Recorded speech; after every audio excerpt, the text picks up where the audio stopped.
Je sais pas si on voit, mais Bonjour le chat, merci d'être présent à Saint-Denis pour ce moment historique.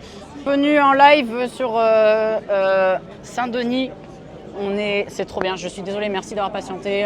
Non, mais pas de soucis. Franchement, j'ai des invités trop sympas qui viennent de Grenoble, dites-vous, des élus de la France Insoumise de Grenoble, qui sont là aujourd'hui pour nous parler de leur périple, de aussi même comment vous avez fait pour vous faire élire. Puis là, ça fait déjà 2 mois que vous êtes élu. Comment ça se passe? On va vous présenter tout ça. Enfin voilà, on a plein de choses dont on va parler, très intéressantes. Attendez, il faut que je regarde si je suis en live et que si je parle pas à un mur. Il y a des gens là, il y a du monde dans le chat, c'est bon? Vous êtes là ou pas?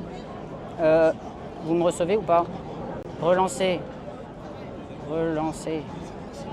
Je dis relancer. C'est bon, il te dit que c'est bon. Coucou, on t'entend. Ah, bonjour, bienvenue les gens, on est là. Bonjour tout le monde. Salut. Et vous voulez vous présenter? Vous voulez que je vous présente? Qu'est-ce que je dis? Comment on fait? Je vais commencer. D'accord. Salut à tout le monde. Salut. Coucou les insoumis. Ouais, les autres on vous emmerde. Non, pardon, non. Du coup, moi je me présente, je m'appelle Kenza. Je suis, du coup, comme il l'a dit, je suis élue à Grenoble. Ouais. Sur la liste LFI. Ouais. À la mairie de Grenoble. Ouais. Et qu'est-ce que je dois dire d'autre? Je sais pas trop. Ce que t'as envie. Ok. Allez voter Mélenchon. Non, je Ouais, rigole. bon, on est Non, là en pour vrai, ça, hein. en vrai, je pense que si vous êtes là, à moins que vous soyez des haters qui viennent regarder, je pense qu'on est plutôt d'accord là-dessus. Mais je pense qu'après, au fur et à mesure des discussions, je pourrais développer des trucs. Mais voilà, Grave. petite présentation. Voilà. Ouais, trop bien. Salut. Oui, salut, merci à toi pour l'invitation. Du Je t'en coup, prie. moi je suis Abdelnour Djebouri, élu insoumis pareil à la ville de Grenoble et à la métropole. Et écoute, ça fait 10 ans qu'on milite. 10 ans. Ouais, 10 ans sur Grenoble. Mais étiez pas même pas né dans que, le chat. et du coup un peu plus sur l'antiracisme, l'antifascisme et les mouvements Ça va. sociaux. Let's go. Ah, le président du groupe. Le chef, le patron. Bon, je sais pas, il n'y a pas de chef, il y a un chef. Salut. Mais tu as beaucoup trop chaud. Je suis en t-shirt blanc. C'est là la caméra qui te filme. Salut les amis. Salut. Et Alan Brunon, le GOAT. Voilà, bienvenue à vous. Bonjour, tu veux te présenter aussi? Alan Brunon, désolé de mon retard, il y a eu un petit T'inquiète, incident on est en sur la route. Je suis président du groupe Insoumis au conseil municipal de Grenoble, président du groupe Insoumis au conseil métropolitain, puisque à Grenoble on est sur des élections directes sur les deux, donc municipal et métropolitain. Ouais. Donc on est élu à la fois, si tu veux, à la fois au conseil municipal, à la proportionnelle et au conseil métropolitain. Donc Kenza et Abdel sont aussi au conseil métropolitain. Ouais. Abdel, il a trop chaud, le pauvre. Non, Et... je reviens quand il y a les sujets. Tu veux de l'eau? Non, mais allez-y. Et donc voilà en gros qui je suis, donc un militant insoumis depuis longtemps et très stylé. fier d'être avec mes camarades Ben ouais. dans cette aventure nouvelle qui s'avance. Merci beaucoup de nous faire l'honneur de venir sur la chaîne, c'est trop cool.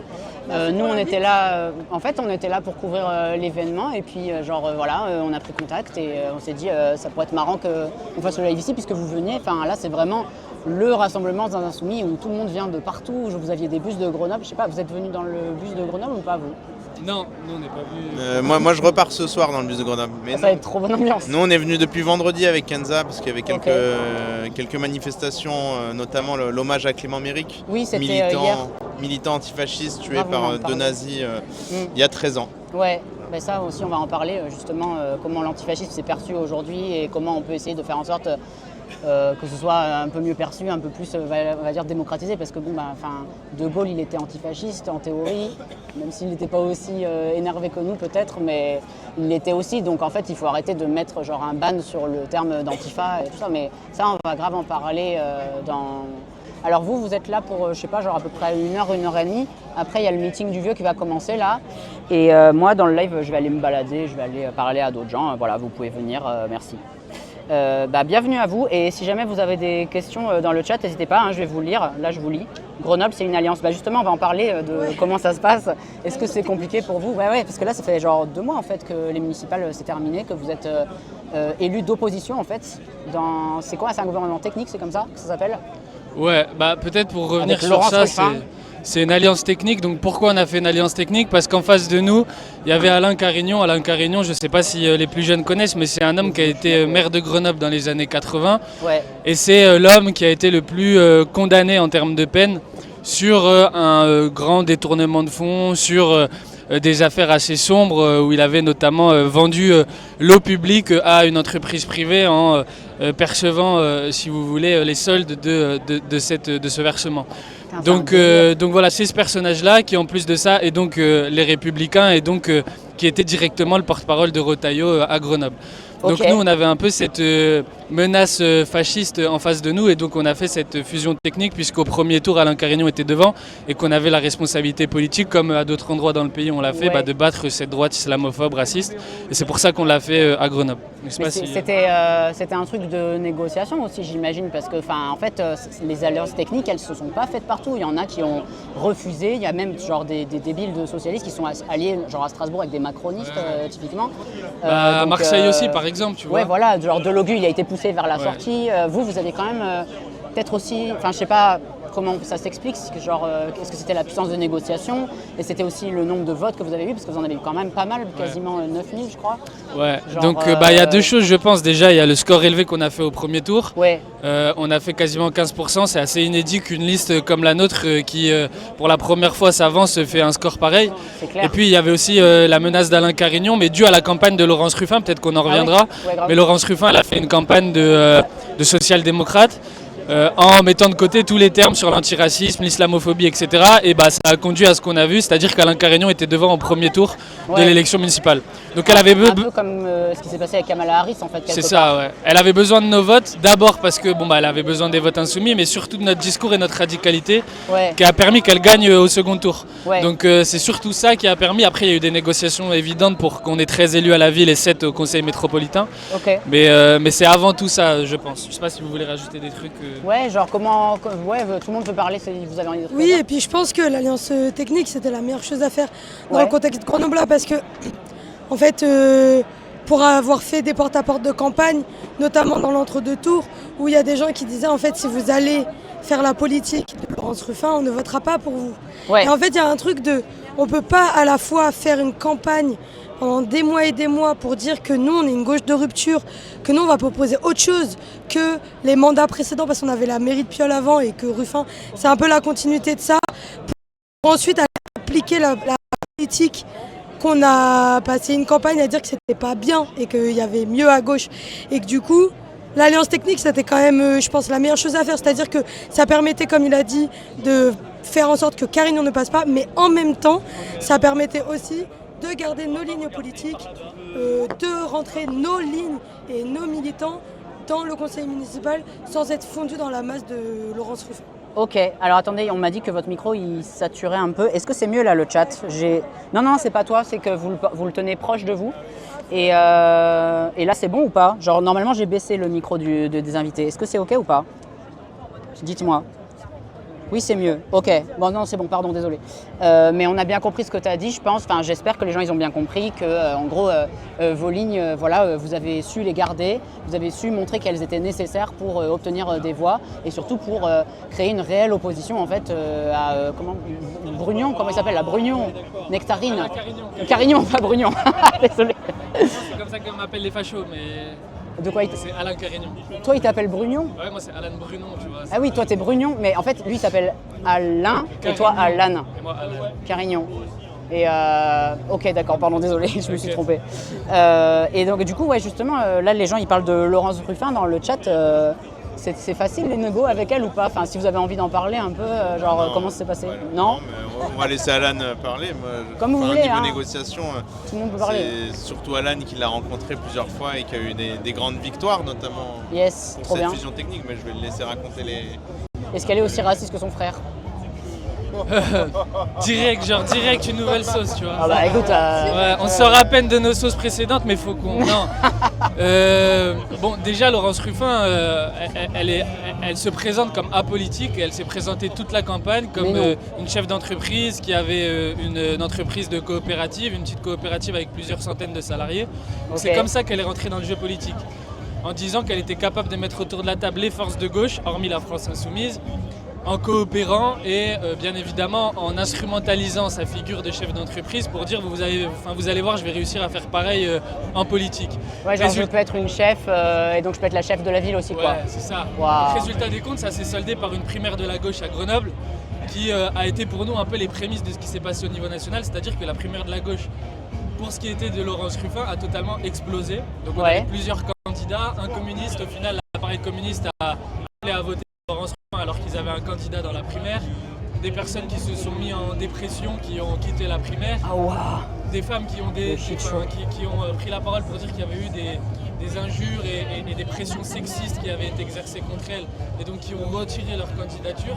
Ben voilà, c'était un pugilat et une forme de bataille entre eux qui a rien donné. En vrai, c'est un peu rigolo, non? À regarder de l'extérieur, t'es un peu genre popcorn, quoi. C'est même très triste parce que du coup, c'est ce qu'on alertait au niveau national. On allait dire, vous avez vu, la primaire, ça a abouti à rien de bon, mais là, on en a eu la démonstration à Grenoble. Et en fait, Laurence Ruffin est sortie de là en étant la candidate.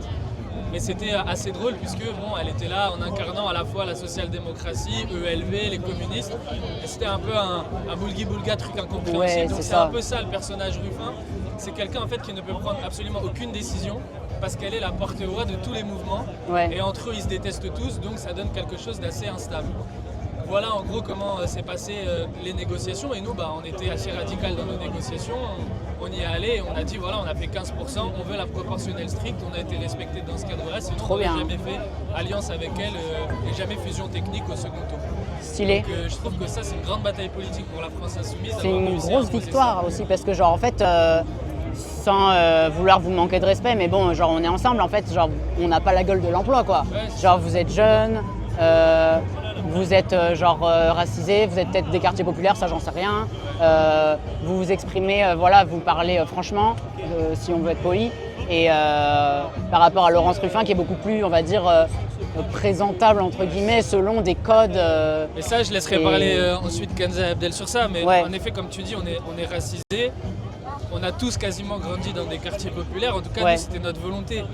Il y avait deux volontés quand on a fait la liste, c'était de faire rentrer des antifascistes au sein du conseil municipal. Ça, on a tenu parole. Et de faire rentrer le visage de ce qu'on appelle la Nouvelle France pour que ce ne soit pas juste une déclaration dans les meetings, etc. mais pour que ce soit la matérialité de ce qu'on dit soit appliquée aussi dans les instances de décision. Et ça, on a réussi à le faire. On a fait rentrer des personnes qui ont grandi dans des grands quartiers populaires de Grenoble, à Villeneuve. Ça, on parlera ensuite. Mais et même genre, vous êtes méga jeunes, vous avez quels âges les uns les autres? On a tous moins de 30 ans. C'est trop bien. On va vous mettre dans le Forbes là. Le Forbes 30 qui réussissent moins de 30 ans. J'ai déjà fini dans Frontières, j'aimerais bien finir dans Forbes. C'est vrai, t'as fini dans Frontières? Ouais, à cause de la campagne, grâce. Ah oui, ils ont dans dit. Les brebis galeuses de LFI. Ils ont dit que vous étiez un peu les sales gosses. Merci Frontières. Merci Frontières. Salut. Mais non, mais c'est vrai. Les sauces. Non, mon chat, ils adorent les sauces. Je te le dis tout de suite. Ça arrivera bien vite, vous inquiétez pas. Non, en vrai, moi, pour le coup, je suis quelqu'un qui a grandi à la Villeneuve. C'est-à-dire que j'ai fait ma primaire, mon lycée, j'ai fait la MJC. C'est quoi la Villeneuve, pour les gens qui connaissent pas? Alors, la Villeneuve, c'est un énorme quartier. Énorme. Plus de 20 000 habitants à Grenoble. Donc, c'est la taille d'une ville quasiment. Pour donner un peu de contexte, Sarkozy, il avait fait un discours quand il était président, qui a mené à des politiques, des lois et des politiques sécuritaires. Et c'est aussi partie des quartiers qui étaient dans le truc de quartier de reconquête républicain quand il y avait une liste qui avait été donnée en 2018 de mémoire pour cibler les 20 quartiers les plus chauds de France, selon le ministre de l'Intérieur, Castaner à l'époque. On était dedans. Let's go. Et en même temps, c'était avant que la mairie détruise avec le plan en russe, c'était aussi la plus grande barre d'immeubles d'Europe. C'est aussi un vivier associatif énorme. En fait, il y a plein de choses à dire sur le quartier. En même temps, dans un territoire où il y a 20 000 habitants, il y a forcément plein de trucs à dire. C'est clair. Mais du coup, moi, j'ai grandi là-bas. Et en fait, je me suis politisée assez tôt. Moi aussi, ça fait à peu près 10 ans que je milite à Grenoble sur le terrain. Et du coup, je pense que c'est ça aussi une défense de LFI. C'est-à-dire qu'ils arrivent à faire rentrer tout le monde dans les instances Et c'est pas seulement les gens qui ont les discours lisses, c'est pas seulement les gens qui se présentent bien, les gens qui ont les contacts. Ouais. C'est en fait, t'es là, t'as une ligne politique, t'es motivé. Ouais. Bah, en fait, tu as ta place. Et en fait, aussi on se complète. J'ai l'impression que dans les 13 élus que nous avons à la mairie, en fait, on a des parcours politiques différents. Ok. On part pas du même espace sociologique, géographique, économique, historique, enfin je sais pas. En fait, on se complète énormément. Et en fait, on arrive quand même à tenir la même ligne. Et ça, je trouve ça Ça, c'est fort. trop bien. Bah, c'est C'est-à-dire l'avenir que en même- commun, quoi. Voilà, c'est ça. Et je pense que ça, c'est une énorme force de LFI. Enfin, là, quand on regarde autour de nous, c'est le peuple, quoi. Enfin, c'est tout le monde. Regardez, bah, on C'est- ira faire un tour tout à l'heure. C'est tout le monde. Ouais. Alors qu'il y a quand même certains partis politiques où en fait il y a quand même une sociologie assez spécifique qui adhère aux lignes de ce parti. LFI, ça parle à n'importe Plus qui. 2-3 tokens pour faire joli, quoi. Oui, voilà, Mais vous, vous oui, êtes pas voilà, les tokens, oui, quoi. oui, complètement. Enfin, clairement pas. Oui, c'est ça. Mais peut-être que vous serez tokenisé, mais en tout cas, vous refusez de l'être, et genre, ça, c'est trop bien aussi. Bah, et je trouve ça en tout cas, encourageant. moi, je suis là pour porter les lignes politiques que je porte déjà depuis Ouais, c'est ça. une dizaine d'années et que je porte depuis toute ma vie parce qu'en fait, c'est important de porter. Enfin, en tout cas, c'est un modèle de vie, de société qu'on porte. Et en fait, on est là pour ça. Et ça va s'incarner par des différentes personnalités, Ouais. mais c'est la même ligne qui est là. Et du coup, encore une fois, vu qu'on se complète, c'est-à-dire qu'on va essayer, on va arriver naturellement à aller toucher des publics différents, vu qu'on est issu de toute la France, Ouais. de la Nouvelle-France, de l'ancienne France. Enfin, en fait, on est issu de, c'est le peuple français. C'est ça. Et du coup, bah, vu qu'on porte la même ligne, naturellement, on va arriver à parler à beaucoup plus de monde et à des gens de manière globale. Ok. Mais d'ailleurs, justement, par rapport à la ligne de l'avenir en commun et tout, donc là maintenant, ça y est, vous êtes élu depuis 2 mois, en fait, on va dire. Un truc. Alors, désolé, le chat, il y a eu un petit peu des bugs. N'hésitez pas à me le dire si jamais vous envoyez dans le chat. Donc en fait, ah oui, qu'est-ce que je disais? Ah oui, voilà, ça y est, vous êtes élu depuis 2 mois. Et alors, concrètement, comment ça se passe? Est-ce que vous arrivez à commencer à mettre des trucs en place, à mettre des aspects du programme avec lequel vous avez milité? Est-ce que vous avez déjà des réussites? Est-ce que c'est difficile de négocier avec la bande de Laurence Ruffin et tout ça? Genre, comment vous en sortez pour l'instant? Petit bilan après 2 mois. 2 mois, c'est un peu tôt, hein, je sais, mais... Quoi? Qu'est-ce que tu dis? Il y a Bali Bagayoko. Ah oui, Ah oui, c'est on voit incroyable. Bali Bagayoko sur Oh, le toit. la photo de fou. Ah, monsieur le maire. Oh là là, on y Voilà. était. Ça crée beaucoup Let's d'émotions go. là. Et Eric Coquerel et Bali Bagayoko, ils sont en haut là. Bravo à lui en tout cas. Ah, pour c'est les trop excès. bien. Attendez, il faut que je vous montre. Regardez là-haut là. Tout là-haut, en haut du bâtiment là, vous voyez? Vous voyez pas, c'est des toutes petites fourmis. Et bien c'est Eric Coquerel et c'est Bali Bagayoko. Ils Il est sont en où, train de nous filmer. Il est où Karim Bouamran? Et ils mettent le poing en l'air. Il est où Cameron Bouamran, Il est c'est où clair? Karim Bouamran? Il est au Bah, Master Poulet? Non, il est dans il est dans le 8e comme Il est d'habitude parti me planqué. commander Hein. une cuisse ou deux. Ah ouais, si seulement. Alors mon rêve. Un petit retail là, ce serait pas de refus. Donc ouais, alors comment Oui, ça se passe? bah, alors ça fait 2 mois. Ouais, on 2 va mois, pas c'est se pas mentir. beaucoup. Non, mais c'est 2 mois ressentis 2 ans. Hein. Ah bon, déjà? Personnellement, Waouh. c'est la première fois moi que je me lance un peu dans cette manière politique. Politique. Du coup, je disais bon, début de mandat à l'opposition, 2 mois ressentis 2 ans, parce que là, on y va à fond. Ouais. Je disais la question des transports qui est portée notamment par Alain Brunon, mais aussi la question de la Palestine où nous, dans le programme, Ah on avait ouais. parlé du déjumelage avec la ville de Rehoboth. Mais là, dans Ça, l'urgence, c'est une ville israélienne. oui, voilà, c'est une ça ville israélienne qui est Ok. jumelée avec la ville de Grenoble depuis 83. Ok. Et du coup, les militants de terrain ont notamment milité pour que Éric Piolle déjumelle, et Ouais. il a toujours pas fait. Et là, il y a une demande à Laurence Ruffin qui est faite depuis quelques mois, et on va continuer de porter ça. En tout cas, c'était une promesse de campagne. Ok. Mais là, il y a aussi Barbara Butch qui va venir le 17 Oh là là. juillet. Du coup, une artiste qui s'était fait connaître au JO, qui s'est fait harceler par l'extrême droite, mais que nous, on lui demande des comptes parce qu'elle a signé pour la loi Yatan. Ouais. Et du coup, contre La la liberté d'expression. Et vraiment là, comme il disait tout à l'heure, on est une équipe plutôt jeune. C'est plutôt un défaut, on est sur. Ok, donc en fait là vous essayez de faire en sorte que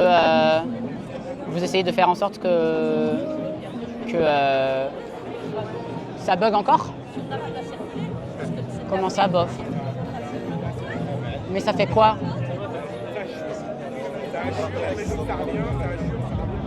Mais est-ce que ça met sur la scène d'attente ou pas? Ok, déjà bonjour. Mais c'est la quantité de data encore, d'accord? Bah écoute, hein, Tu reviendras à Grenoble. Hein. Oui, oui, j'espère. Désolé. Un live à la Bastille. Ouais. Hein? Non, c'est le... En fait, genre, je vois rien. Pardon. Je vais baisser encore le bitrate et puis après on arrête, hein, parce que bon. Viens, c'est le live. Regarde, tu passes à la télé. Tu veux parler à ta maman? Ok. C'est la fête, c'est vos potes grenoblois? Ah ok, d'accord. Ok. Et mais alors ouais, genre même t'as fait une petite action, c'était toi ou je sais pas, genre vous avez fait une action pour Barbara-Bouche là. Vous avez fait une petite performance artistique à la Nuit Blanche. Bah, hier on est à l'hôtel de ville, elle allait performer, voilà. Ouais, pour la Nuit Blanche, ouais. Moi j'avais 2-3 questions à poser sur notamment qu'est-ce qu'elle faisait à Tel Aviv. Gentiment. Voilà, le 12 juin 2025, pourquoi elle a menti sur l'annulation de sa venue à la Pride de Nantes. Ouais. Et aussi pourquoi elle a signé cette tribune de Loyadan, mais elle m'a dit qu'elle n'avait pas le temps et son équipe ils nous ont mis 2-3 baffes sur le téléphone et il y a eu des violences physiques sur Kenza, je vais la laisser s'exprimer. Ah ouais? Répondre à nos questions, on a posé des questions. On n'a pas perturbé son concert, on n'a pas. Enfin, non, on vous vouliez juste lui poser des questions avant le live, quoi. On est arrivé avec un micro, lui poser 2 questions. Oui, et on finit avec, avec de la violence en fait. En vrai, genre vous auriez été un journal normal entre guillemets, genre quotidien ou un truc comme ça, jamais vous aurez violenté comme ça.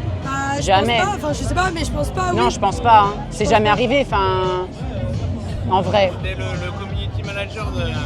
C'était un peu l'équipe de Barbara-Bouche, quoi, ses proches, un peu le community manager qui nous a fait ça. Du coup, il a vraiment compris qu'on venait poser la question qui l'embêtait. Ouais, non, mais tu vois, il aurait pu juste vous bloquer physiquement et vous dire s'il vous plaît, c'est le concert va commencer, tu vois, genre normal, vous avez tenté votre truc, vous auriez pas réussi, voilà, c'est le jeu, tu vois, ça fait partie du jeu. Nous, on demande vraiment juste une réponse à qu'est-ce qu'elle faisait là-bas et quelle est sa position par rapport aujourd'hui à la Palestine. Quand on signe une tribune de Loyadan, il faut aussi qu'on ait une réponse sur la Palestine. Moi, je trouve qu'on peut faire un peu le parallèle avec les meufs de Nous Vivrons qui sont venues faire chez Hakim Omiri, tu vois, où là, genre pour le coup, Hakim Omiri, il a été hyper fair-play, il les a laissés s'exprimer. J'imagine que vous, c'était pareil, genre quand vous faisiez la campagne, vous deviez avoir plein de moments, des gens qui venaient un peu vous embêter ou vous chercher des noises et vous étiez patient. En fait, c'est juste que il y a un peu un double standard qui fait que genre les élus de ce qu'ils appellent l'extrême gauche, mais en fait juste typiquement les proches des insoumis et ceux qui vont encore plus à gauche, tous les jours vous devez être patient, vous devez être diplomate, vous devez pas avoir un mot plus haut que l'autre parce que sinon ça vous retombe dessus fois 1000. Et eux, ils se permettent toutes les crasses et toutes les dingueries, quoi. Et je trouve ça un peu injuste. Déjà, je pense que ce qui est important de dire, c'est que même si les proches de Barbara-Bouche, qui se pensent dans une cage de MMA quand ils viennent plaquer des militants qui viennent juste pour ils sont mal tombés avec toi. Des actions, et ben, ils doivent savoir que nous, on va pas baisser la tête et on peut le dire même ici que Barbara-Bouche ne mettra pas un pied à Grenoble parce qu'on ne laissera pas faire. Parce qu'aujourd'hui, on en a marre, on en a assez. Que cette belle social-démocratie qui est là quand il s'agit à Grenoble par exemple d'avoir empêché l'avenue de Médine parce que c'est ce qu'a fait une conseillère municipale à Grenoble, il y a pas de la majorité de Madame Ruffin qui quand elle était conseillère départementale désormais elle est conseillère municipale mais elle a fait en sorte de retirer des subventions à la présence de Médine dans un festival pour l'empêcher de venir. Donc boycott culturel pour les uns et liberté artistique pour les autres. Donc là nous on va dire que ça suffit, il faut que Madame Ruffin prenne ses responsabilités, il faut que le festival déprogramme Madame Bouche parce qu'on ne laissera pas faire, on ne la laissera pas venir, parce qu'on en a assez de ces artistes qui soutiennent indirectement ou directement la politique génocidaire d'un gouvernement qui perpétue un génocide puisque... Voilà, c'était direct quand même. Hein. Exactement. Et comment est-ce qu'on peut accepter que cette personne mixe en plein génocide à Tel Aviv, qu'elle puisse venir ici se produire à Grenoble tranquillement sans que personne ne dise rien? Nous, on n'accepte pas. Il y a des fonds publics qui vont à cet événement et on n'est pas d'accord pour que les personnes, les contribuables grenoblois participent au financement indirect de ces choses-là. Mais toi, là, tu es président de la commission des finances maintenant. Est-ce que toi, tu peux avoir une gérance là-dessus justement éventuellement parce que c'est toi qui vas gérer le budget? C'est compliqué parce que c'est un événement qui a déjà été booké, on va regarder ce qu'on peut faire. Mais là il s'agit d'abord de dire que ça pose une question de fond en fait. Est-ce que les artistes sont totalement décorrélés des gestes ou des prises de position qu'ils font en dehors de leur activité artistique? Ça pose une vraie question. Nous on estime que non, que tout est politique. Et que du coup là on doit, comme on l'a fait à d'autres moments pour des artistes qui étaient accusés de violences sexistes ou sexuelles ou d'autres choses, là en fait il s'agit d'une artiste qui a soutenu un génocide parce qu'elle a dit qu'elle était en train de soutenir une loi qui avait vocation justement à passer sous silence les voix Bien sûr. pro-palestiniennes. Donc en fait, elle le soutient indirectement, directement. Et puis même, on a vu sa vidéo d'excuses où, vraiment, ouais. elle n'a pas un mot pour les Palestiniens, quoi. Enfin, Exactement, c'est bon, elle en a on a rien très à bien faire. compris, en fait. Donc qui ça, elle est. pour nous, c'est pas supportable. Et Bien puis, sûr. dans cette droite ligne, en fait, je veux dire, nous, on doit tout supporter à Grenoble. Ouais. Notre local, il a été pris pour cible par des balles à l'arme pendant la Ouais, vous vous campagne. êtes fait tirer On dessus, s'est quoi, fait tirer sur le notre local. Personne n'a rien dit. Et aujourd'hui, en fait, il y a une inversion accusatoire Ouais. qui viserait à dire qu'on mettrait en danger Barbara Butch, mais pas du tout. Oui, On la prend pas pour cible en fonction de ce qu'elle est ou ce qu'elle représente, on la prend pour cible en fonction de ses positions politiques. Et on la Vous prend avez pour été cible accusé, politiquement, là. rien d'autre. Vous avez été accusé dans l'hémicycle de Grenoble d'antisémitisme, là, récemment, non, en plus. C'est une dinguerie, ça. Juste parce qu'en fait, genre, vous combattez le projet politique derrière lequel Barbara Butch se tient. Et on dit, ah ouais, c'est parce qu'elle est juive, donc il y a la meuf de droite là. qui vous a Ouais, accusé. et ben en fait, mon camarade Alan a fait une prise de parole, moi aussi. Et Ouais. suite à ça, il y a la macroniste, c'est leur élément de langage aux macronistes. Hein. Aurore Berger, elle est pareille. Dès qu'on critique quelqu'un de près ou de loin, comme il disait Alan, qui soutient le génocide, directement, on est antisémite. Mais comme, Oui, c'est ça. comme l'a précisé Alan, en fait, nous, surtout, nos interventions, on n'a jamais parlé de la religion ou même des origines de Barbara Butch. D'ailleurs, on savait même pas, en plus, c'est pas intéressant politiquement. Nous, ce qu'on veut, oui. c'est pourquoi est-ce qu'elle va signer une tribune de Loyadan, pourquoi est-ce qu'elle va se produire à Tel Aviv. Ouais. Ça, c'est des faits politiques. Moi, je veux pas Ça. savoir ce qu'elle fait de sa vie le week-end ou le lundi ou le mardi, en fait. Bah ouais. Ça, c'est très personnel et en tout cas, force à elle pour les attaques qu'elle reçoit de l'extrême droite. Mais en Bien tout sûr. cas, que la Macronie nous traite, nous, d'antisémites, alors qu'on combat toutes les formes de racisme, y compris l'islamophobie, y compris l'antisémitisme, Bah c'est ouais. dégueulasse et franchement, ça nourrit pas le débat politique. C'est clair. Et c'est pour ça d'ailleurs que vous avez, genre, pour un geste un peu fort, genre vous avez quitté l'hémicycle et tout, vous avez dit non, mais en fait, on peut pas être accusé comme ça, c'est honteux parce qu'en fait, genre, il y en a marre au bout d'un moment de se faire marcher dessus, un peu de dignité et tout ça. Et genre, enfin, c'est vrai que vous vous êtes quand même pris un peu des balles pas très dignes justement au niveau du combat politique que vous avez essayé de mener, quoi. Enfin, Ah, même, je sais pas si tu as vu, mais là, il y avait Madame Yadan qui était invitée sur Radio J pour dire que ce qu'on faisait à Barbara Butch, c'était de l'antisémitisme. Il y a le président du CRIF qui a été invité pareil il y a une semaine pour dire que ce qu'on faisait, c'était de l'antisémitisme. Et là, c'est vraiment, ils sont en train de détruire le débat politique. Ouais. Parce que dès qu'on critique une prise d'opposition politique, on est antisémite. Et ça, C'est vraiment, ça. faut qu'on arrête. Et, Ouais. et nous-mêmes, c'est ce qu'on a décidé collectivement, de quitter l'hémicycle. Parce qu'en fait, à un moment, il faut qu'on mette une barrière. Et en fait, là, ils sont en train de dénaturer le mot. Ouais, Maintenant, bien quand sûr. on va traiter quelqu'un d'antisémite, qu'il l'est vraiment, on ne saura plus le reconnaître. c'est Et ça, c'est très exactement. dangereux. Ouais, bien sûr. Et surtout, la grosse dinguerie, c'est qu'on se fait traiter d'antisémite par une élue de la République qui a dans ses rangs une personne qui était l'ancien porte-parole de l'UNI, Ah, qui est putain. un syndicat proche de gens qui font des saluts nazis, qui Bah oui. inventent des jeux antisémites, etc. Mais ouais. C'est toujours pareil, ils essayent d'inverser la sémantique pour nous faire passer pour des antisémites, alors même que dans mon groupe, personne n'est antisémite, personne n'a jamais été condamné pour antisémitisme, et qu'on est juste en train de défendre une position qui est celle de milliers, de millions de voix pro-palestiniennes qui sont en train de dire stop avec ce génocide. Donc c'est tout. Et puis surtout, comme l'a dit le camarade, c'est qu'il Attends, je t'entends pas. en faisant Très cette bien. Je me stratégie-là, rapproche. enfin, il joue un jeu très dangereux. C'est-à-dire que nous, on combat les lignes politiques Tiens, tu veux de l'eau du sionisme, mais on ne combat pas les juifs. Et en fait, c'est eux qui font le lien entre sionisme et juifs. Il y a plein de juifs qui ne sont pas sionistes et il y a des non-juifs qui sont sionistes. Et en fait, c'est eux qui vont faire le lien très rapidement. Or, nous, on combat la ligne politique qui est le Désolée, j'en ai sionisme. Par contre, on combat aussi l'antisémitisme. Et c'est en faisant ce drift-là idéologique et politique d'associer, que dès et en fait c'était le projet de loi sur la loi Yadan en fait, c'était d'associer l'opposition au sionisme comme une forme d'antisémitisme. Et en fait, en faisant ce jeu-là, en fait, ils participent à faire monter l'antisémitisme en France et en plus, ils ne les protègent pas. C'est-à-dire qu'en fait, oui. ces discours-là font d'une part monter l'antisémitisme et d'autre part, sans apporter de réponse à l'antisémitisme qui est grandissant en France. Et ça, personne ne le nie ici. Ouais. Et en fait, ce n'est pas en opposant les gens qu'on va régler la chose. Par contre, en posant de manière correcte les termes et les lignes politiques associées, c'est comme ça qu'on réglera les choses. Ouais. Et nous, on est contre le sionisme et on est contre l'antisémitisme également. Bien sûr. Et aussi en étant un peu plus clair en éduquant politiquement les gens. Et c'est ce que vous faites aussi en quelque part les influençant en disant nous on est jeunes et on rentre dans la politique, donc pourquoi pas vous en fait en quelque sorte. Et moi j'ai un truc un peu à questionner peut-être, parce que justement, genre toi tu viens de dire genre que vous étiez anti-sioniste, enfin moi aussi quoi, clairement. Et il y a un truc quand même qui pose un peu potentiellement question. Et genre là on est aussi là pour se poser des insoumis, clairement on vote pour eux, clairement on soutient la France Insoumise.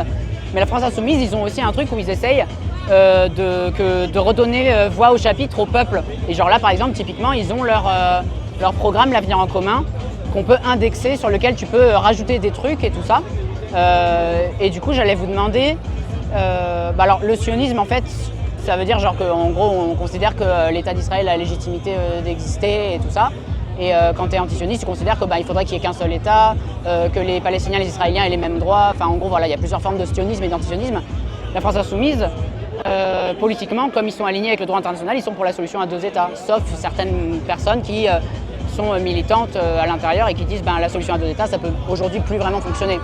Et genre, à moyen terme, peut-être que la France Insoumise sera plus pour la solution à 2 États, mais je pense qu'il y a des lignes sur lesquelles il peut encore y avoir des questionnements sur la France Insoumise. Est-ce que vous y pensez? Est-ce que vous allez un peu annexer le programme de l'Avenir en commun? Est-ce que vous avez des idées de trucs d'amélioration à proposer quoi? C'est pas une question piège, hein, je t'en fous. Hein. Bon, après, moi, là, c'est plus d'un point de vue subjectif et personnel. Moi, je suis rentré à la France Insoumise de manière contextuelle parce que la première fois de ma vie que j'ai voté, c'est en 2022. Suite notamment aux lignes politiques qui m'ont vraiment séduit, où je m'y retrouvais plus. Et aujourd'hui, encore plus, c'est la candidature de mes semaines. Là, clairement, moi, j'ai envie de dire, on va faire l'avenir en commun de manière inconditionnelle, si je peux prendre les termes de nos ennemis politiques. À chaque parti, j'ai envie de dire, on est un rassemblement d'individus, on pense pas tous pareil. Et moi, je trouve que c'est justement ça. Ceux qui sont on penserait tous pareil. C'est n'importe quoi. Kenzalan y pense autre chose. Et même nous, en réunion à 13, on pense plusieurs choses différentes. Là, dans le contexte, il faut qu'on s'aligne sur des lignes politiques pour que collectivement et nationalement, on y aille. Et surtout qu'on soutienne Jean-Luc Mélenchon en mai de l'année prochaine. Oui, c'est ça. Voilà. Mais du coup, mais voilà, genre c'est pareil. Mais c'est juste que genre justement, je trouve ça intéressant que puisse dire que il faut séparer en fait à qu'est-ce qu'on va faire si on gagne, si Mélenchon il gagne.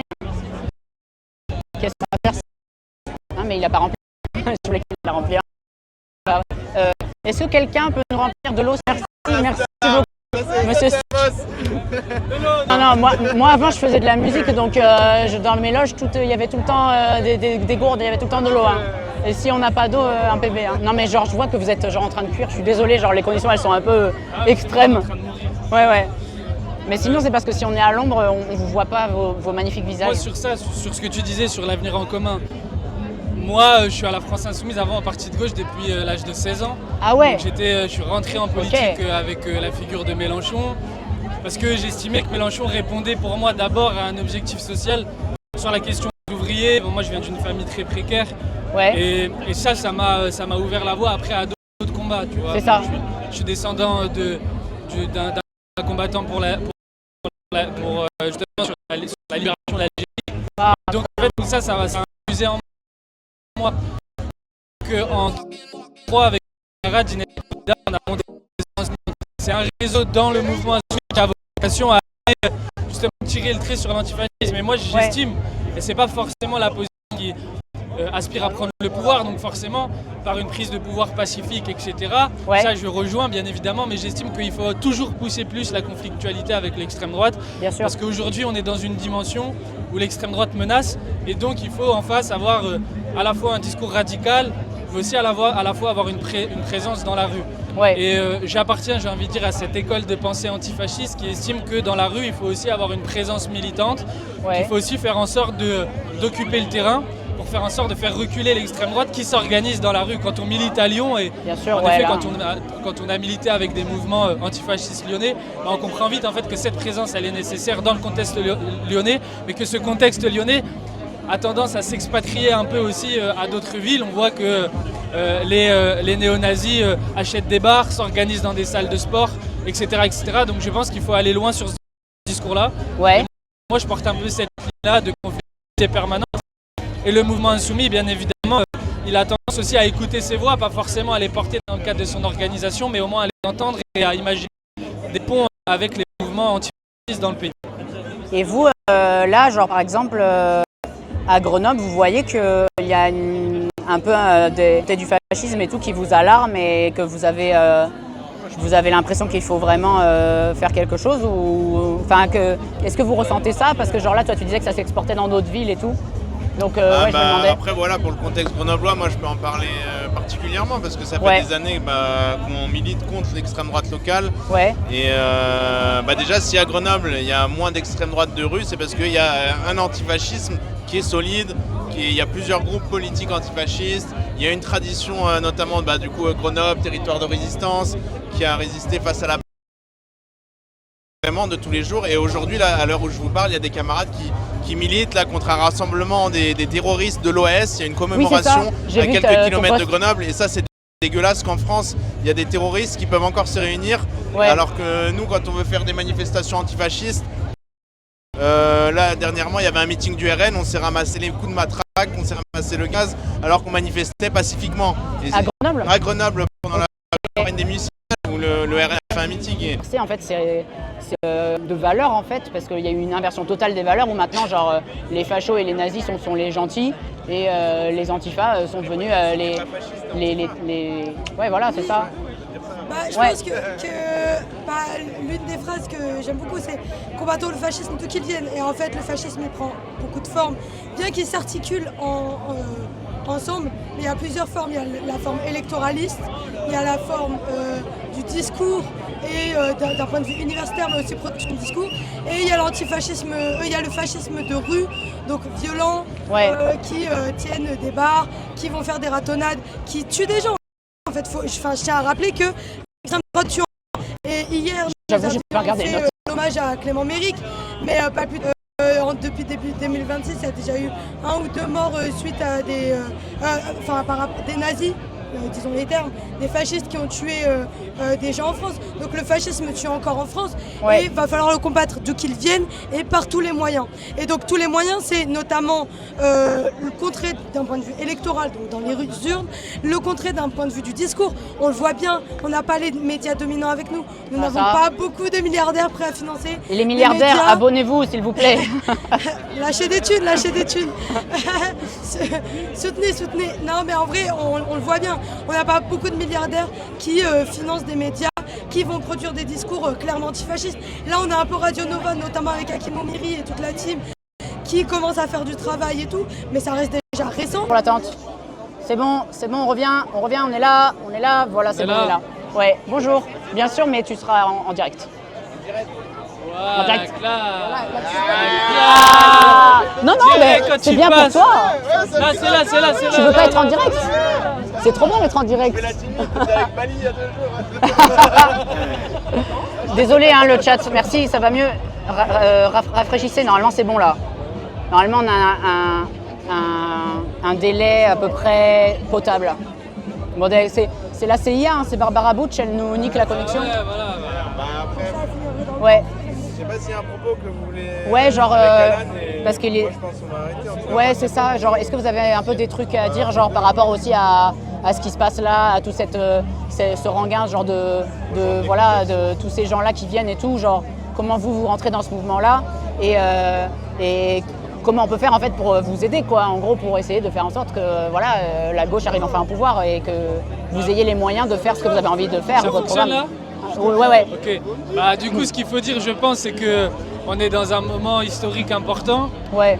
Jean-Luc Mélenchon n'a jamais été aussi près de la prise du pouvoir dans ce pays. C'est clair. Et c'est pas seulement Jean-Luc Mélenchon, c'est avec lui une nouvelle génération, cette nouvelle France-là qui pousse et qui infuse le pays de ses idées, donc l'antiracisme politique, l'écologie populaire, etc.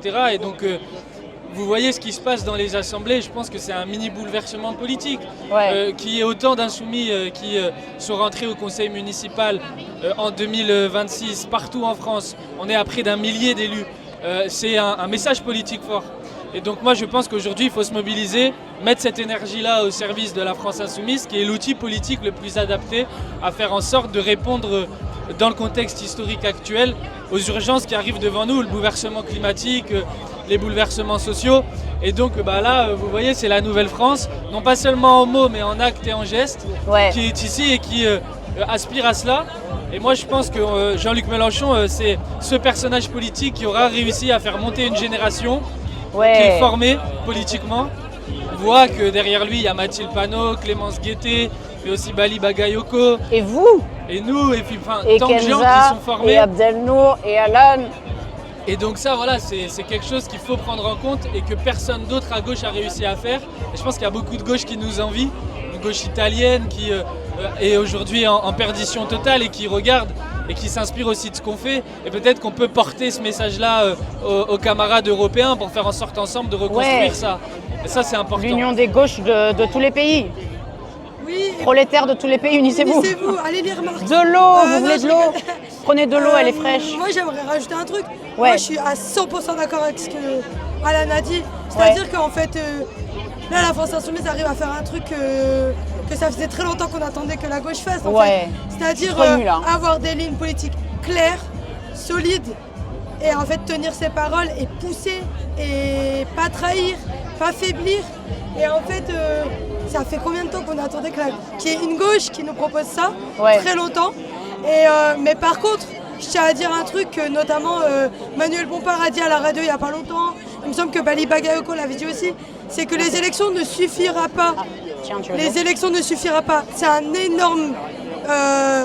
il y a un énorme enjeu en 2027, bien évidemment, d'aller voter. Mais il ne faut pas s'arrêter seulement à aller voter. Il faut aller dans les GA, il faut aller dans les collectifs, il faut aller dans le milieu militant. Faudra continuer, il faut remettre du mouvement populaire, il faut remettre du mouvement social. Parce qu'en fait, et comme l'a très bien dit Manuel Bompard à la radio, c'est-à-dire que même si demain la France Insoumise gagne les élections présidentielles, s'ils sont seuls et qu'il n'y a pas de mouvement de masse, ça va être très compliqué parce que matériellement, on sait, ils vont avoir plein d'instances qui vont les bloquer, plein de groupes politiques qui vont les bloquer, enfin ça va être très compliqué. Mais en fait, en politique, seul le rapport de force marche. Et le rapport de force qui soit électoral, mais il faut aussi qu'il soit dans la rue. Et en fait, on ne peut pas compter que sur les urnes, il va falloir aller sur le terrain, il va falloir les convaincre. Avant l'élection, pour que l'élection se passe bien, et après l'élection, il faudra continuer. Même aussi pour aller attraper la veste de Mélenchon s'il ne fait pas les trucs comme on veut aussi. Oui, après, même si on l'adore. Non, mais je l'adore. La politique, c'est ça. De toute façon, la politique, c'est ça, de toute façon. Et en fait, si nous, on est là dans la rue à continuer, que les gens élus continuent à tenir leurs paroles, mais tout se passera bien et on abattra la citadelle et voilà. Et malgré, genre, j'ai pas envie de faire bader les gens, mais là, on est tous là et on se dit genre, c'est bon, on va gagner, tu vois. Il faut aussi quand même mentalement qu'on se prépare à perdre et pas être des losers quand on perd, à garder... Non mais si. On va pas perdre en fait. Si, mais à se battre avec de l'opposition. On ne va pas perdre, on arrête un peu là, c'est... Non, on va pas perdre. La gauche qui perd, on a assez connu. On va pas perdre. Là, cette année, on va gagner et on va pas gagner que les élections, il y aura des acquis sociaux, comme elle a dit Kenza. On ira dans la rue, on va se bouger, on va se syndiquer. Mais en tout cas, le RN ne va pas gagner, c'est la France Insoumise. On leur met un kick. Voilà. Let's go, mic drop, bravo. D'un facho, quelle bonne saveur. Merci beaucoup. Merci beaucoup, merci Alan. À toi, merci beaucoup. Abdel, viens dire au revoir là. Abdel, non, t'es mal poli. Allez, je croyais que tu devais respecter les anciens là. Lâchez des pouces bleus. Du pouce bleu. Les groupes d'action. Syndiquez-vous. Non, il faut dire abonnez-vous. Abonnez-vous, donnez de la force. Merci à vous. Je pense bientôt, que ce soit ici dans les couloirs ou à Grenoble, peut-être j'irai vous rendre visite. Allez. Je vais goûter le tacos grenoblois, le fameux. Non mais c'est pas la même chose. Les Lyonnais, le tacos il est grenoblois, on n'oublie pas. Oh, attention. Le tacos, Grenoble ou Lyon? Voilà. Ouais, c'est à moi, merci. Merci beaucoup. Bisous tout le monde.